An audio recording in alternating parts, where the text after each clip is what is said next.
What's going on, everybody? Welcome back to the Locked On Pirates podcast. And on today's show, we're going to be talking about how the Pirates stack up in arguably the worst division in baseball, the NL Central, and more on today's episode of Locked On Pirates. You are Locked On Pirates, your daily Pittsburgh Pirates podcast.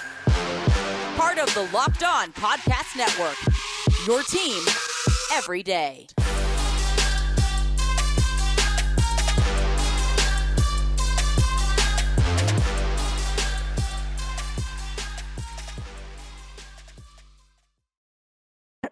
And welcome back to that Pirates podcast, everybody. My name, of course, is Ethan Smith, the host of the Locked On Pirates podcast here on the Locked On Podcast Network, where it is your team, your Pittsburgh Pirates, all the time.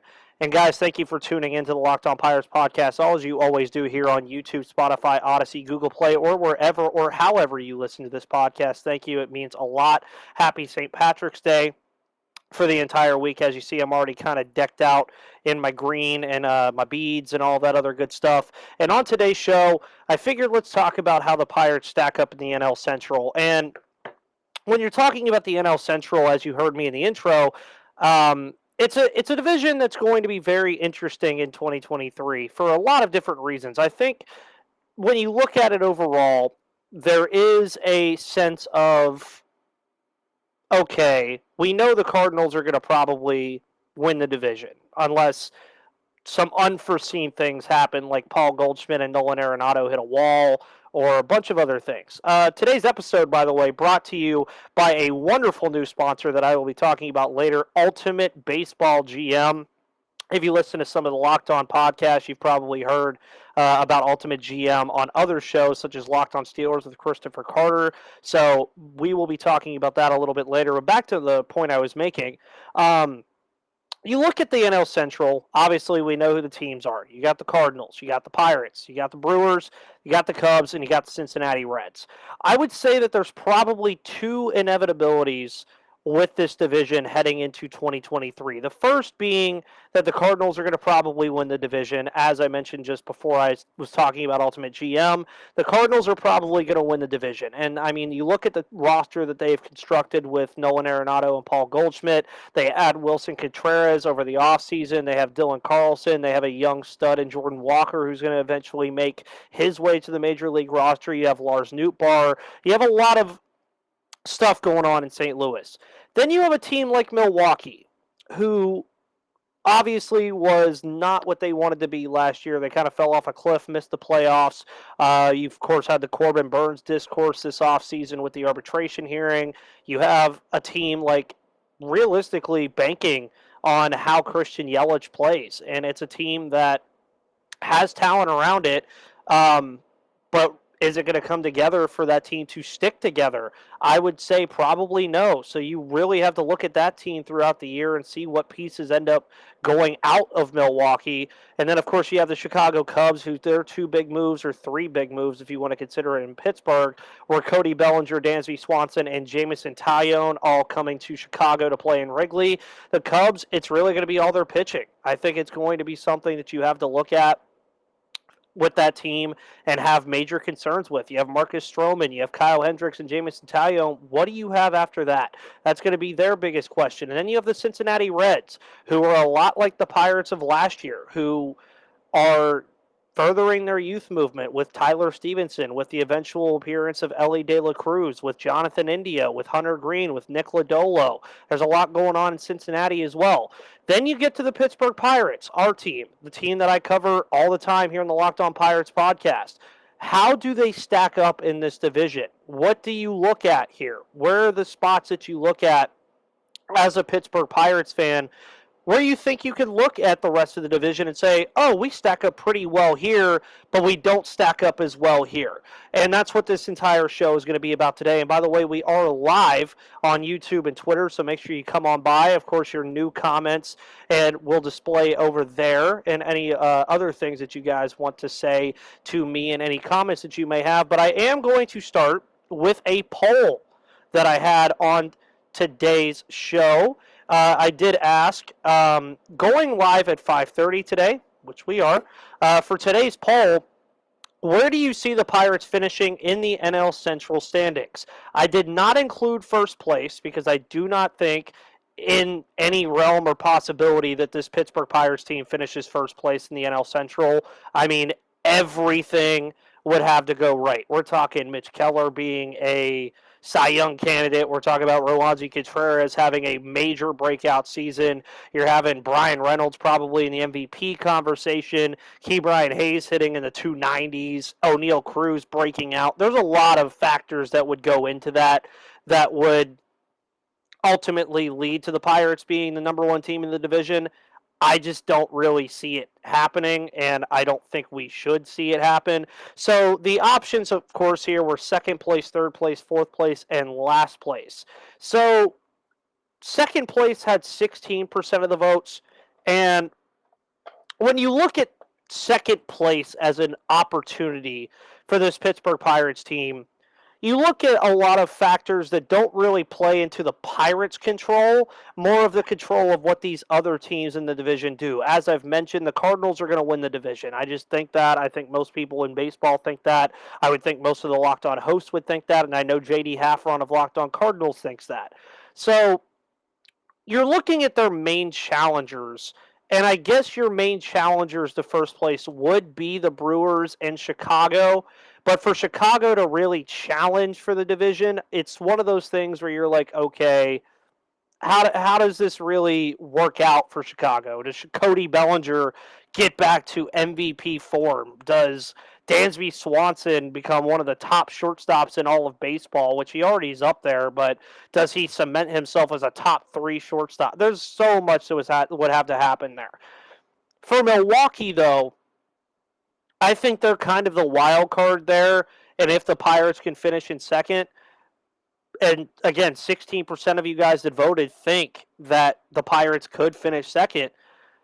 If Milwaukee does move on from a Corbin Burns, if they do move on from most of their pitching, like Brandon Woodruff, Freddie Peralta, if they move on from that pitching staff, that team gets considerably worse.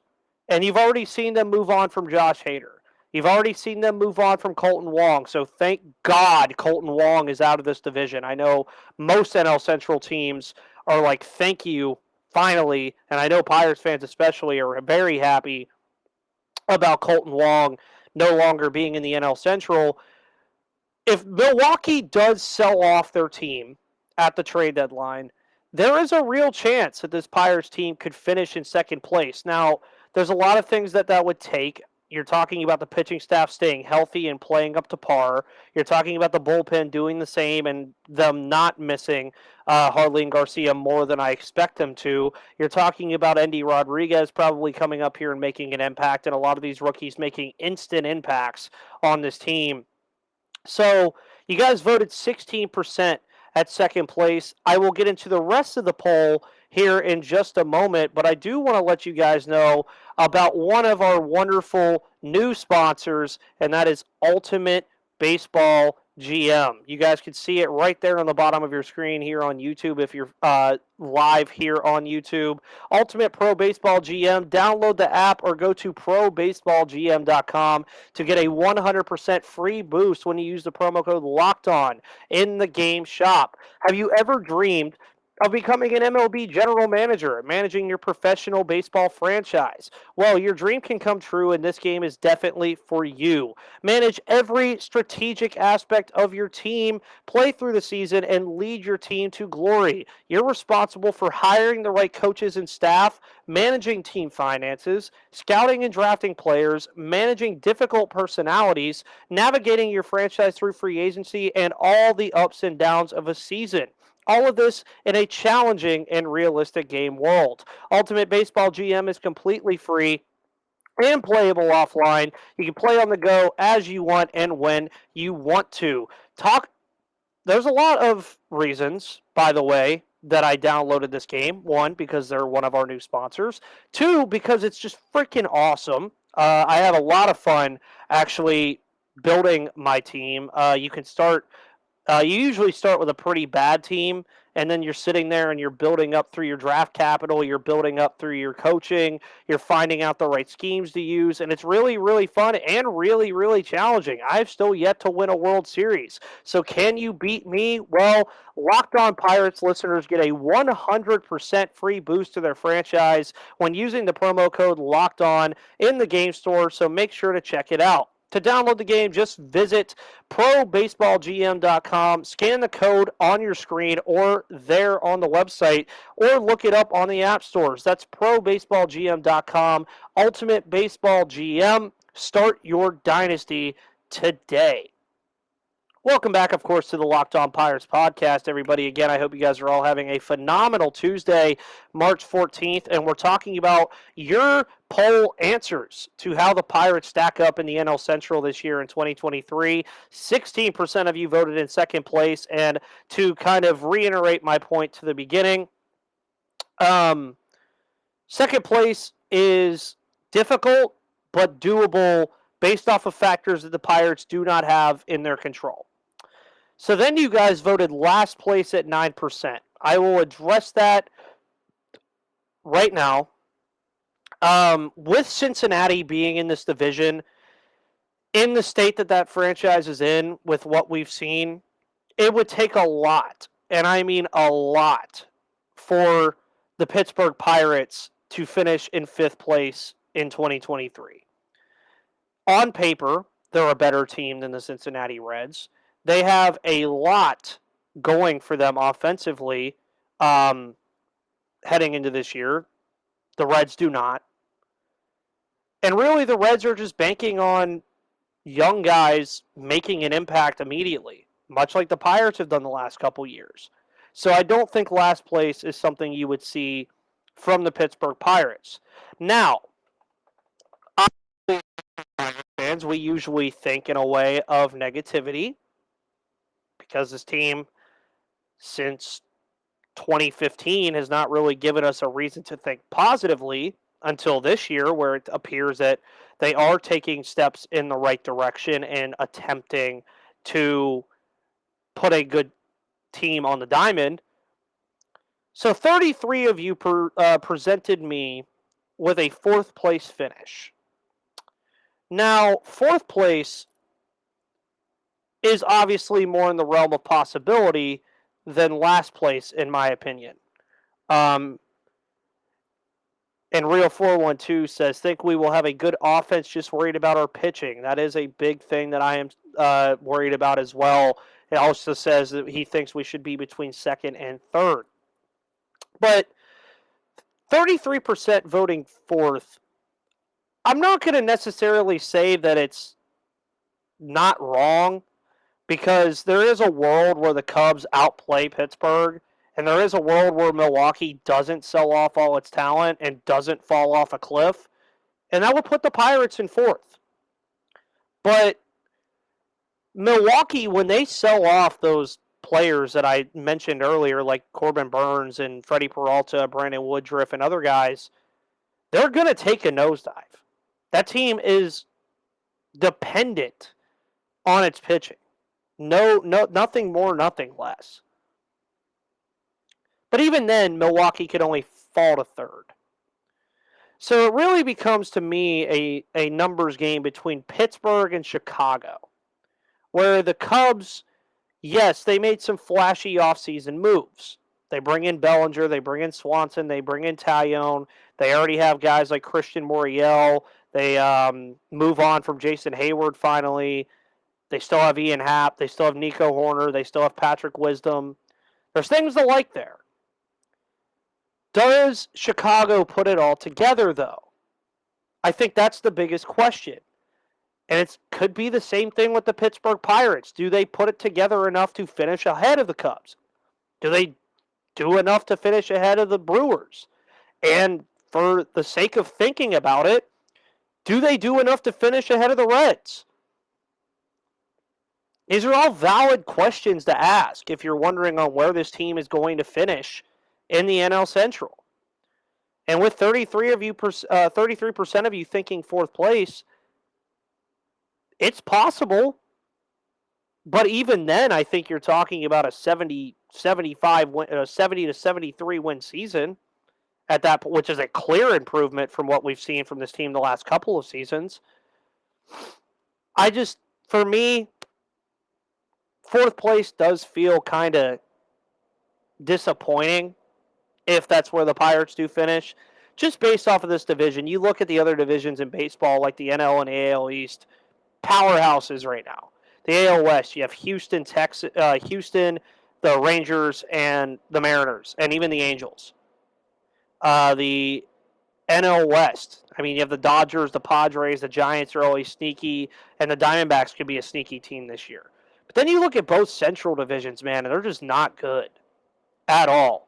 Mark Krapinski says, I think our best hope that this team has an average offense within even shouting distance. I think the entire pitching staff improves to league average. In my opinion, that adds up to a 75-win fourth-place team. That is possible, Mark. And I think that even the placement of it wouldn't really mean much if they win 75 games. It's like, if the Pirates win 75 games, that is a win in my playbook. Like, that is a win in my playbook no matter what, if they could find a way to win 75 games. I don't care if they finish in last somehow, if Cincinnati, goes on a tear and wins 77 games. If they win 75 games, that's a win no matter where you want to write it out. The offense in spring training has been a bit concerning, but I do think it's just spring. I wouldn't worry about it too much. I don't think it's going to matter that much in the grand scheme of things, but the pitching, I definitely think, is a spot that you need to hope gets the league average if you want to finish in that third or second place spot. Mike Benko says over 70 is a plus, and Real says, I just want to be competitive after the trade deadline and show we are growing as a team and we are our young players start to take off, and I am very excited about the young catcher that we got from the Mets. Yes, that would be Andy Rodriguez, who got optioned today. We're going to actually talk about that more in depth tomorrow about when I think he's going to debut. So that's going to be on tomorrow's show. But again, 33% vote fourth place. The majority of the poll votes came in at third place. Now, I feel like this is the sweet spot for a lot of people who are doing their season predictions and stuff like that. Obviously, we have yet to do our season predictions. I've done a season preview series, which you guys really, really enjoyed on the channel and everything. You guys really, really liked it. The preview or the predictions will probably come the day before opening day. Just because I want to wait for everything to happen. I want to wait to see who's on this roster, what's going to happen, what I expect to happen, all of that stuff.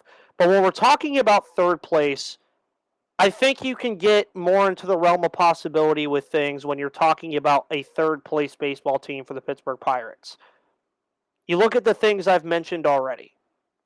You're talking about Milwaukee possibly selling off a lot of their big talent.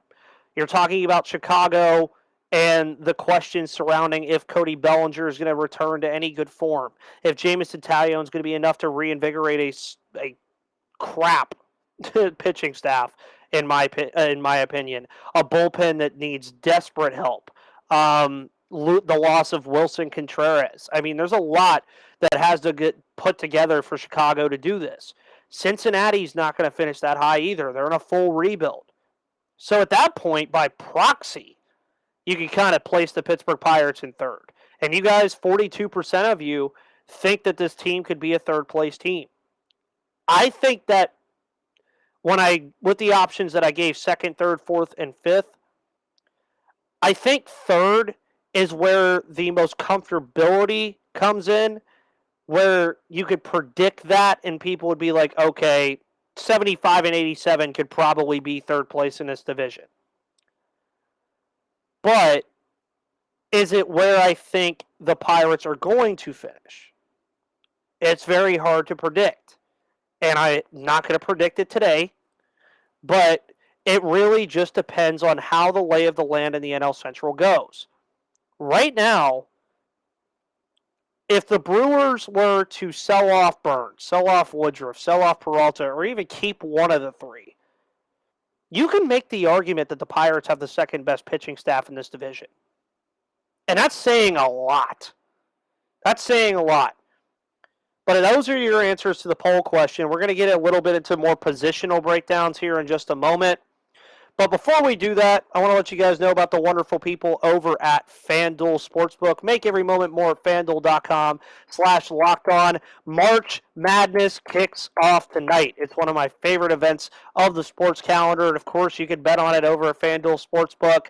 And now is the perfect time to download FanDuel, America's #1 sportsbook, because new customers get a no-sweat first bet up to $1,000. That's bonus bets back if your first bet doesn't win. Just download the FanDuel Sportsbook app. It's safe, secure, and super easy to use. And you can always do whatever you want when you're betting. You can include spread, money lines, totals, player points, rebounds, assists, and so many more exclusive bets that FanDuel has to offer. Plus, FanDuel even lets you combine your bets for a chance at a bigger payout with a same-game parlay. So don't miss a chance to get your no-sweat first bet up to $1,000 in bonus bets when you go to FanDuel.com/LockedOn. So go to FanDuel.com/LockedOn to learn more and make every moment more with FanDuel, an official sports betting partner of the NBA and the Locked On Podcast Network. And you guys heard me mention March Madness, by the way. Go check out Nick Farbaugh over at Locked On Pitt. Check out Christopher Carter as well. He's doing a lot of work covering the Pitt Panthers as they take on Mississippi State tonight. And I am really hoping they get a win because it's the first time the Pitt Panthers have been in the tournament for quite some time. And obviously, the Georgia Bulldogs didn't get in there, so can't really be looking for too much in terms of the basketball world. But you guys heard me mention about the starting pitching. I kind of want to break down the positions for this Pittsburgh Pirates team, where I think they stack up in the division. As of this current moment, I would say the pitching staff is the third best pitching staff in the division. I think the Brewers still have the best pitching staff overall in the division. St. Louis in second, Pittsburgh in third, Chicago in fourth, Cincinnati in fifth. That's how I would break down the pitching staff. If Milwaukee does end up moving on from Burns and some of those other players, I think the Pirates slide up to 2, the Cardinals slide up to 1, the Brewers slide down to wherever they slide down to. First base is interesting. Trying to think of all the first basemen. Obviously, Paul Goldschmidt is the best first baseman in the division. Cincinnati, I actually don't have a lot of ideas who their first baseman is. Oh, Joey Votto. Dumb moment. Do not send this to Jeff Carr at Locked On Reds. They will literally kill me for saying that. Milwaukee, I believe, still has Rowdy Tellez. And then, of course, the Pirates have Carlos Santana and G-Man Choi. I think that positional group stacks up well against the NL Central right at this moment. I'd put it in the top 3. I think Chicago may make the case to have a better first baseman, and obviously Goldschmidt being the best first baseman in the division. The Cardinals are at number 1 there. Second base gets a little interesting because of Rodolfo Castro and where he stacks up. I mean, you have Tommy Edman in the division, who had a interesting run of things last year. Paul DeJong as well. You have Keston Hiura, who's going to be an interesting player to watch for Milwaukee again this year. Nico Horner for Chicago is going to be another good player, and then Jonathan India in Cincinnati. So that's a spot where I think the Pirates could be concerned in division on how things go. Yeah, and Mike mentions that the Reds got like 6 second base shortstop prospects in their top 10. So yeah, you're going to see a lot of that pretty soon, I think, Mike. And Real says, did the Cardinals make any free agent moves? Yes. I was just about to talk about catcher, which is where the Cardinals clearly, to me, come in first with getting Wilson Contreras from Chicago, which puts Chicago pretty far down. As of this moment, I'd say the Pirates have the worst catcher in the division overall in Austin Hedges. But let's also remind ourselves that Austin Hedges is going to be very good for the development of that pitching staff defensively. He's just not going to bring you much offensively. Then you move to shortstop. The shortstops of this division are going to be very fun to watch for the next couple of seasons. O'Neal Cruz, obviously, in Pittsburgh. You're going to then have Ellie De La Cruz in Cincinnati. You have Jordan Walker, who could eventually come up for St. Louis. There's a lot to look at when it comes to the shortstops of this division, but O'Neal Cruz, I think you have to be happy about having O'Neal Cruz, not only in division, but in baseball in general. Third base, of course, you know the top two, Ke'Bryan Hayes and Paul Goldschmidt. Or not Paul Goldschmidt, Nolan Arenado. Defensive Wizards, Arenado has the better bat as of right now. But Hayes, I think, is going to slowly but surely keep catching up to him as Arenado regresses and Hayes progresses. So I think you can have something to look forward to in that department. Then you look at the outfields. I think the Cardinals clearly have the best outfield in the division. There's a lot of outfielders to like in this division. Obviously, we have Brian Reynolds. Cardinals have Tyler O'Neill, Dylan Carlson, and Lars Nootbaar. You have Milwaukee with Christian Yelich. Of course, the Cubs have Christopher Moriel out there. The Reds are going to have some stuff to work with eventually. Realistically, where I think this division stacks up the best is on the left side of the infield. I mean, you're looking at Nolan Arenado. I keep getting them mixed up. You're looking at Nolan Arenado, O'Neal Cruz, Elly De La Cruz, Jordan Walker, Patrick Wisdom, Dansby Swanson, possibly Jonathan India if he ever makes a move to the other side of the diamond. There's a lot to like there. But I'll end the show by saying this, guys. Thank you for dealing with me. I know there are times where I don't give 5 episodes a week out, but thank you for always tuning in to the show. Thank you guys for all the great reviews. Thank you for the likes, subscribers, comments. Thank you for tuning in to the live streams. It's all very, very nice of you. I love doing this. I am just in a interesting spot physically and emotionally. So sometimes there are days where I just need a mental health break. And I thank you guys for being understandable of that as well. But once the regular season kicks off, there's going to be no more of that. You guys are also going to enjoy the fact that I'm going to have game recaps over at Inside the Bucks Basement. Make sure you check out all of the great shows on the Locked On Podcast Network and the Locked On Pittsburgh Podcast Network. Of course, Locked On Steelers with Christopher Carter covering everything the Steelers are doing in the offseason. Hunter Hodes over at Locked On Penguins covering the NHL season down the stretch. Nick Farbaugh obviously highlighting March Madness with the Pitt Panthers in basketball. And all of the Locked On MLB shows. Check out everybody in division to learn about our opponents for this year. Check out everything, guys. Thank you so much for tuning in today. Have a wonderful Tuesday. I will see you guys tomorrow. Love you. Have a great night, Yins.